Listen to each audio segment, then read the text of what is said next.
আসসালামু আলাইকুম। ইফতারি করবেন আজানের অপেক্ষায় বসে আছেন? ওই জিনিসপত্র আর কই? হ্যাঁ, একটু মুড়ি আর হচ্ছে এটা কিসের ভাত?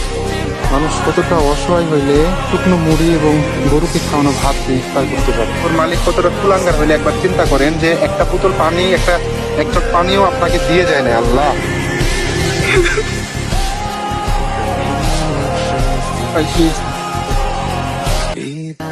আরে ভাই প্লিজ কান্না করেন না।